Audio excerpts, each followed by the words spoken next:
Sebenarnya dua-duanya ini sebenarnya boleh ya. Boleh seseorang itu beribadah kepada Allah karena ketulusannya. Boleh juga seseorang itu karena beribadah kepada Allah karena takut akan siksa Allah Subhanahu wa taala. Coba dibayangkan Mbak Alisa dan pendengar sentuhan kolmi dirahmati Allah Subhanahu wa taala.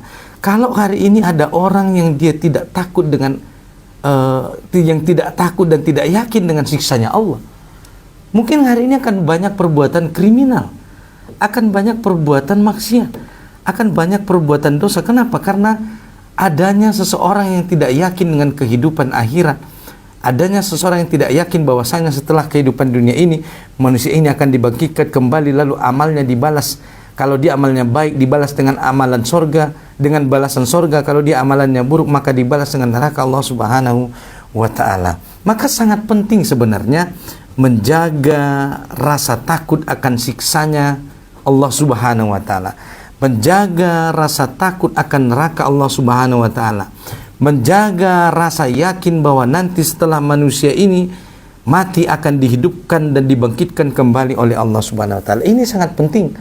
Sebab kalau ini tidak ada rasa takut akan siksanya, maka terjadilah hari ini yang terjadi, yang kita lihat banyak di negeri Konoha, para koruptor yang ya seperti yang kita lihat hari ini. Wapa uang rakyat dikorupsi begitu. Kenapa banyak para koruptor hari ini di negeri ini misalnya? Karena mereka tidak punya rasa takut akan siksa yang diancamkan oleh Allah Subhanahu wa taala. Karena mereka tidak punya rasa takut akan neraka yang dikabarkan oleh Nabi Muhammad Rasulullah sallallahu alaihi wasallam. Maka sebenarnya boleh saja dan sah-sah saja kalau ada hamba Allah yang dia beribadah karena tulus mengharap ridho Allah dan karena takut akan siksanya. Cuma untuk memahami perbedaan antara tulus dan takut akan siksanya ini, kalau dia tulus berarti dia adalah dengan artian kata dia ikhlas. Ikhlas di sini adalah semata-mata mengharap ridho Allah Subhanahu wa taala. Ada lagu yang dia berbunyi, lagu ini misalnya sering kita dengar, ilahi lastul firdausi akhlak, wala aqwa dan alan nari jahimi, ya kan? Ya Allah, aku takut akan neraka, aku takut akan nerakamu, tapi aku juga berharap surgamu, begitu kan? Maka bolehkah seseorang beramal ini, dalam beramal ini dia mengharap surga dan takut, dan karena takut akan neraka Allah Subhanahu wa taala? Boleh. Dan boleh juga dia beramal hanya karena mengharap ridho Allah Subhanahu wa taala, tanpa peduli lagi apakah dia nanti mendapatkan surga atau neraka Allah Subhanahu wa taala. Maka ini juga dua-duanya boleh, Mbak Alisa. Boleh beramal hanya karena tulus mengharap ridho Allah, tulus mengharap semata-mata niatnya lillahi ta'ala. Boleh juga ada dia beramal karena takut akan neraka Allah. Boleh juga beramal karena mengharap surga Allah. Boleh. Oh, saya Ustaz sholat ini karena mengharap surga Allah. Boleh. Oh, saya sholat ini Ustaz, saya puasa Ustaz karena takut nanti kalau saya tidak puasa dimasukkan oleh Allah ke dalam nerakanya dan disiksa oleh Allah. Boleh. Boleh dua-duanya. Maka tidak ada yang menjadi masalah. Cuma memang puncak iman yang paling tinggi adalah beribadah tulus hanya karena mengharap ridho Allah Subhanahu wa taala, bukan lagi karena surga dan nerakanya, tetapi semata-mata hanya mengharap ridho Allah Subhanahu wa taala. Ya Allah, aku ikhlas beramal ibadah kepadamu mengharap ridhomu, tanpa lagi memikirkan tentang surga dan nerakamu, asal engkau ridho ya Allah, kan begitu. Maka inilah tingkat keimanan yang paling tinggi, Mbak Lisa dan Mbak Risa di Sitamiang, begitu kan. Oleh karena itu tentunya hal yang berbeda antara tulus mengharap ridho Allah dengan takut akan neraka dan surganya, tetapi tiga-tiganya ini adalah hal yang boleh dan sejalan. Sejalan ya. Boleh seseorang beramal ibadah karena takut akan siksanya, boleh seseorang beramal ibadah karena mengharap surganya, boleh seseorang juga beribadah karena semata-mata hanya mengharap ridho Allah Subhanahu wa taala. Maka ini sesuatu yang sah-sah saja, Mbak Alisa. Demikian yang bisa saya jelaskan kepada Mbak Risa di Sitamiang. Tapi kayaknya Ustaz, Iya. kalau misalnya meminta uang karena keuangan gitu, itu udah di luar konteks mungkin ya Ustaz. Contoh misalnya nih apa nih? Misalnya kita kan Ustaz berdoa sama Allah, sholat gitu ya Iya, Ustaz. iya, iya. Kayaknya- Ingin kaya. Iya, ingin mendapatkan kerjaan yang lebih baik, Oh. atau apa gitu Ustaz. Iya, beramal karena mengharap sesuatu Iya, begitu ya. Ustaz. Iya, mengharap dunia misalnya kan. Iya Ustaz. Rasulullah mengatakan di dalam hadisnya, siapa yang beramal karena mengharap dunia, maka Allah akan memberikannya dunia. Siapa yang beramal karena mengharap akhirat, maka Allah juga akan membalas baginya dengan kehidupan akhirat. Pertanyaannya, kita beramal ini mau mengharap dunia atau akhirat atau dua-duanya? Kayaknya kalau misalnya Biasanya dunia dua-duanya. dulu. Kalau Oh, dunia dulu. Iya. gimana? Karena kita masih di dunia, Ustaz, begitu ya. Maka boleh saja misalnya, Ustaz, saya ini sholat duha misalnya karena ingin mengharapkan rezeki yang barokah. Karena kata para ulama, orang yang melaksanakan sholat duha, membaca surah Al-Waqiah nanti dimudahkan rezekinya. Sah-sah saja. Ada amalan, ada zikir, ada doa yang kalau kita bacakan doa itu atau amalan itu malah nanti membuka pintu-pintu rezeki. Boleh-boleh saja. Tetapi jangan lupa, kita beramal itu tetap harus niatnya ikhlas karena mengharap ridho Allah. Adapun misalnya setelah kita beramal soleh, lalu Allah memberikan kita rezeki, maka itu adalah kemurahan dan rahmat dan rahimnya daripada Allah Subhanahu Wa Taala. Bukankah Allah mengatakan di dalam ayat surah Al-Baqarah, falyastajibu li wal yu'minu bi. Kalau kalian mau doa-doanya dikabulkan, maka hendaklah kalian beriman, hendaklah kalian memenuhi perintahku, kata Allah Subhanahu Wa Taala. Maka kalau kita mau rezeki dari Allah, kita mau mendapatkan rezeki dari Allah Subhanahu Wa Taala, maka hanya dengan cara taat dan beriman kepada Allah, barulah kita mendapatkan rezeki daripada Allah Subhanahu Wa Taala. Maka sah-sah saja kalau ada orang yang beramal di dunia ini karena mengharapkan misalnya rezeki yang berkah, mengharapkan keturunan yang soleh-soleha, maka sah-sah saja. Atau mendapatkan jodoh yang soleh-soleha misalnya, oh boleh saja. Saya Ustaz ini ngaji sebagai bentuk untuk ikhtiar saya untuk mendapatkan jodoh yang baik, maka boleh-boleh saja Mbak Alisa gitu. Baik, Ustaz, untuk pertanyaan yang berikutnya ini, Iya. Apakah seseorang tersesat dan apakah itu juga atas kehendak Allah atau Allah tidak menakdirkan demikian? Itu bagaimana Ustaz? Dari hamba Allah di Batu Najwa. Ya, pertanyaan yang luar biasa dari hamba Allah di Batu Najwa. Apakah kalau ada orang tersesat, tersesatnya seseorang itu adalah atas kehendak Allah? Atau Allah tidak menakdirkan demikian? Jadi ini berkaitan dengan takdir, Mbak Alisa. Jadi takdir ini oleh para ulama dibagi dua. Ada wilayah, ada kodok-kodar yang manusia bisa memilih. Ada wilayah yang manusia tidak bisa memilih. Contoh misalnya Mbak Alisa, kita lahir dengan bentuk rambut seperti ini, mata berwarna kecoklatan, hidungnya pesek atau mancung, kulitnya hitam atau putih atau kuning langsat, maka ini adalah ketentuan dan kehendak daripada Allah Subhanahu Wa Taala. Bahkan adanya kita di dunia ini, terlahirnya kita di dunia ini adalah atas kehendak daripada Allah yang kita tidak punya hak dan andil untuk memilih. Kalau saya tanya Mbak Alisa misalnya, apakah Mbak Alisa terlahir ke dunia ini atas permintaan Mbak Alisa atau karena kehendak Allah? Kehendak Allah. Kehendak Allah, begitu kan? Andai kita bisa memilih Mbak Alisa misalnya, ya kita tinggal bilang misalnya, ya Allah jadikan saya terlahir misalnya di Mesir dengan bola mata berwarna hijau, ayahnya direktur perusahaan yang sukses begitu kan. Tapi faktanya kita nggak bisa memilih Mbak Alisa. Artinya apa? Artinya kita diatur oleh Allah Subhanahu Wa Taala dalam hal itu. Artinya itulah takdir yang manusia tidak punya hak untuk memilih, tidak punya andil di dalamnya. Artinya apa? Allah mengatur kita dalam hal itu. Tetapi ada hal-hal yang bisa kita pilih Mbak Alisa. Seperti misalnya kita mau makan berapa kali sehari, kita mau pergi dengan siapa hari ini, maka ini adalah wilayah yang kita bisa pilih. Maka dalam hal-hal wilayah yang bisa kita pilih, inilah nanti yang Allah akan hisap amal kita di hari akhirat. Ya kan? Allah nggak akan nanti di akhirat bertanya, kenapa warna matanya berwarna coklat, kenapa warna matanya berwarna biru. Tetapi yang Allah akan tanya adalah kemana mata itu digunakan. Nah, sama dengan tadi, Allah nggak akan bertanya kenapa kita punya rasa suka pada lawan jenis, tapi yang Allah akan tanya adalah bagaimana kita memenuhi menggunakan rasa itu. Nah, di dalam Islam, kalau ada rasa suka pada lawan jenis, maka cara memenuhinya diperintahkan oleh Allah dengan menikah, bukan dengan cara yang lain misalnya. Begitu juga dengan naluri-naluri yang lain. Nah, oleh karena itu, kalau ada orang yang tersesat, itu bukanlah karena Allah menginginkan seseorang itu tersesat, melainkan dialah yang memilih.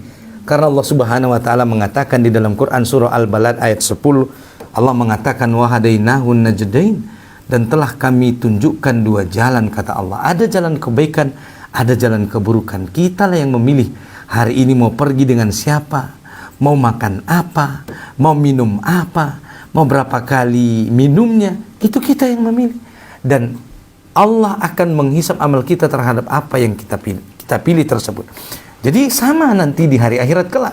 Kalau ada orang yang nanti di hari akhirat kelak Allah masukkan ke dalam neraka, atau sebaliknya ada orang yang nanti di hari akhirat Allah masukkan ke dalam surga, Mbak Alisa, bukan berarti karena Allah ingin dia masuk neraka. Tetapi kenapa Allah masukkan dia ke dalam neraka? Karena dulu ketika dia berada di dunia, dia beramal dan memilih amal-amal ahli neraka, yang dikarenakan itulah Allah menjadikan dia yang menjadikan Allah memasukkan dirinya ke dalam neraka. Kenapa?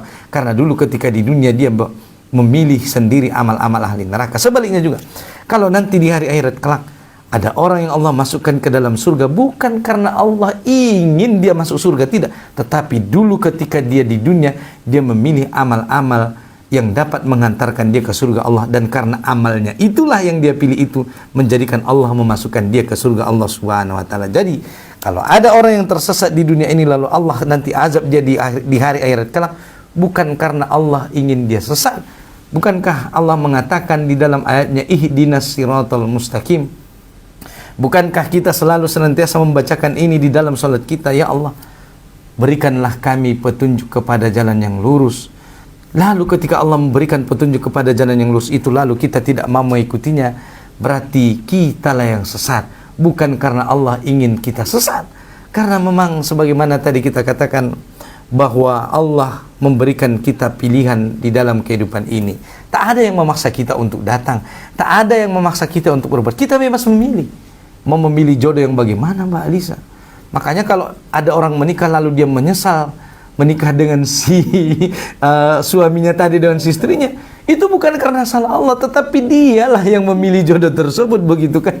Jangan nanti misalnya, Ustaz, lihat suaminya dulu dong seperti apa. Lah, siapa suruh ente pilih suami seperti itu, kan? Atau siapa suruh ente pilih ente pilih istri seperti itu? Maka kita bebas dalam hal ini untuk memilih. Dan berdasarkan pilihan-pilihan itulah Allah akan menghisap kita. Jadi kalau ada orang yang tersesat, kalau ada orang yang tertunjuki, bukan karena Allah ingin dia sesat, bukan karena Allah dia ingin tertunjuki, tetapi karena usaha dialah selama dia hidup di dunia yang menjadikan dia tertunjuki, yang menjadikan dia berada sesat di jalan Allah Subhanahu wa taala. Dan disinilah apa yang kita jelaskan hari ini pentingnya, itu memfungsikan akal. Bukankah Allah telah memberikan kita akal ini untuk bisa membedakan mana baik dan mana buruk? Oleh karena itu, disinilah kita mengatakan pentingnya kita memahami dan memfungsikan akal ini sebagaimana yang Allah perintahkan kepada kita untuk memahami ayat-ayatnya. Kalau akal ini kita pakai untuk memahami ayat-ayat Allah, maka insya Allah tidak ada orang yang akan tersesat di dunia ini. Kenapa ada orang-orang yang tersesat di dunia? Karena mereka tidak mau menggunakan akal mereka memahami ayat-ayat Allah, memahami perintah daripada Rasulullah SAW, sehingga mereka sebagaimana yang Allah katakan dalam Quran surah Al-Mulk ayat 10, "Lau kunna nasma'u aw naqilu ma kunna fi ashabis sa'ir."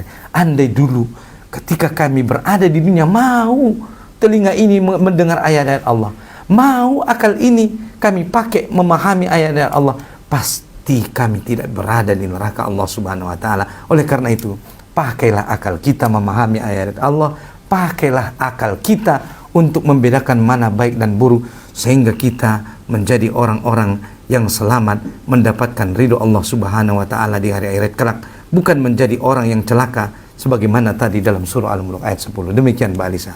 Baik, Ustaz, ini pertanyaan yang terakhir, Iya. sekalian juga untuk penutupan Iya. siaran kita ya Ustaz. Ini bertanya Ustaz, ada hafiz di daerah Singkuang Iya. dan menjelang mau sholat zuhur, sedangkan orang tersebut ya Ustaz belum azan, Iya. sedangkan waktu zuhur sudah memasukinya. Iya. Nah, hampir 1 jam sholat di tempat yang lain, sedangkan di tempat hafiz ini belum azan sama sekali. Apakah ini Ustaz menyanyiakan, termasuk menyanyiakan sholat ataupun menunda sholat? Itu bagaimana Ustaz? Iya. Terkait dengan pertanyaan dari Singkuang, jauh juga ya ini. Iya Ustaz. Masya Allah, jangkauan daripada sentuhan kolbu sudah sampai di Singkuang ya. Salam untuk orang Singkuang ya. Terima kasih nih atas pertanyaan dari Hafiz di Singkuang ya. Ada di satu tempat masjid azan sudah berkumandang, sementara di masjid lain ada yang masih azannya belum berkumandang. Ya, Ustaz. Ini agak aneh juga ya. Satu tempat kok bisa. Kalau bedanya mungkin hanya 1-2 menit, mungkin masih ditolerir lah ya kan. Tapi kalau sampai misalnya ada perbedaan waktu sholat bukan karena misalnya muadzinnya tertidur atau mungkin karena alatnya rusak misalnya, maka ini sepertinya perlu menyamakan persepsi ya. Mungkin majelis ulamanya di sana bisa mengeluarkan jadwal waktu sholat, mana jadwal waktu sholat yang dipakai untuk daerah tersebut. Kalau ada terjadi misalnya begitu, jangan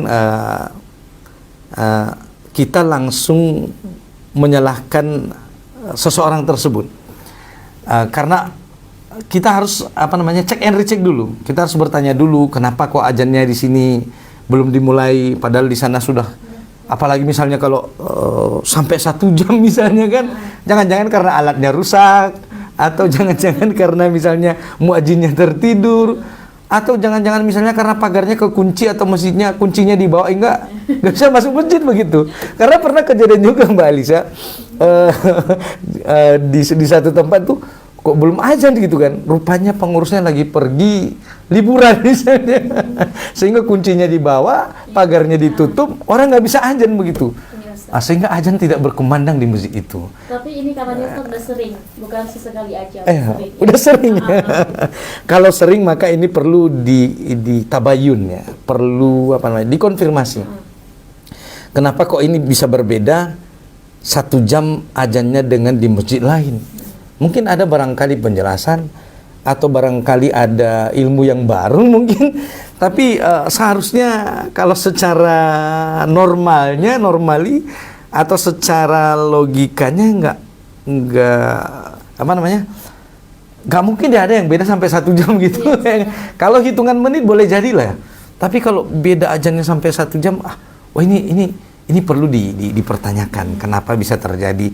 Jadi alangkah baiknya apa yang terjadi di Singkuang ini perlu dikonfirmasi untuk mendapatkan kejelasan agar jangan sampai kita nanti menyalahkan seseorang padahal belum tentu orang itu salah. Ataupun kalau misalnya memang ada kesalahan di dalamnya atau ada kekeliruan di dalamnya, agar kekeliruan dan kesalahan ini bisa diperbaiki dengan cara-cara yang baik, yaitu dengan cara hikmah, dengan cara yang tidak menjatuhkan atau tidak menjelekkan seseorang begitu. Mungkin baiknya bisa dikonfirmasi kenapa bisa ada sampai terjadi 1 jam perbedaan ini. Maka kami sarankan agar ditabayun dulu. Begitu. Karena kita juga nggak tahu kok bisa sampai 1 jam begitu, dan ini sudah bukan hanya sekali 2 kali gitu kan, tapi sampai berulang-ulang disebutkan. Ini perlulah mungkin komunikasi ulama setempat atau siapalah di situ yang berhak untuk mengkonfirmasi agar tidak ada pihak-pihak yang tersinggung, agar juga bisa diselesaikan dengan baik. Mudah-mudahan nanti sehingga tidak ada lagi perbedaan azan sampai 1 jam. Demikian kepada penanya dari Singkuang. Iya Ustaz. Iya. Untuk yang terakhir Ustaz, Iya. untuk penutupan di tema kita hari ini Ustaz. Ya. Ada lagi yang mau disampaikan Ustaz? Iya, closing statement ya. Iya Ustaz. Sebagai closing statement dari kita di program Sentuhan Kolbu malam ini, saya ingin mengucapkan terima kasih kepada seluruh pendengar daripada Sentuhan Kolbu yang dirahmati oleh Allah Subhanahu wa taala yang telah berpartisipasi dan memberikan pertanyaan-pertanyaan terbaiknya. Mudah-mudahan apa yang kami sampaikan ini bermanfaat bagi kita semua. Kalau ada yang salah, ada yang hilaf, kami mohon maaf. Dan sebagai penutup dari kami adalah mudah-mudahan pembahasan kita malam ini terkait dengan yang namanya khosyatul insan, ciri khas manusia yang membedakan makhluk Allah dengan yang lain, itulah berupa akal. Dan tadi telah kita jelaskan apa itu akal. Ini menjadikan kita semakin beriman dan bertakwa di hadapan Allah, dan semakin paham bagaimana seharusnya kita memfungsikan akal dalam memahami ayat-ayat Allah, dalam memahami perintah Allah Subhanahu wa taala, sehingga kita menjadi orang-orang yang beruntung di negeri akhirat nanti, bukan menjadi orang-orang yang celaka sebagaimana tadi yang disebutkan oleh Allah dalam surah Al-Mulk. Dan insya Allah pembahasan ini masih ada bab keduanya, dan bab kedua ini nanti insya Allah mudah-mudahan kita bertemu kembali di udara pada Sentuhan Kolbu di kesempatan lain di radio KIS FM 106,6. Barakallahu fikum. Demikian yang bisa saya sampaikan. Wabillahi taufiq wal hidayah. Assalamualaikum warahmatullahi wabarakatuh. Waalaikumsalam warahmatullahi wabarakatuh. Terima kasih sahabat KIS untuk kebersamaan Anda di program Sentuhan Kolbu hari ini, dan jangan kemana-mana, selepas berita utama Lisa masih bersama ruang dengar Anda di program yang selanjutnya. Baru terus di 106,6 KIS FM Inspirasi Anda.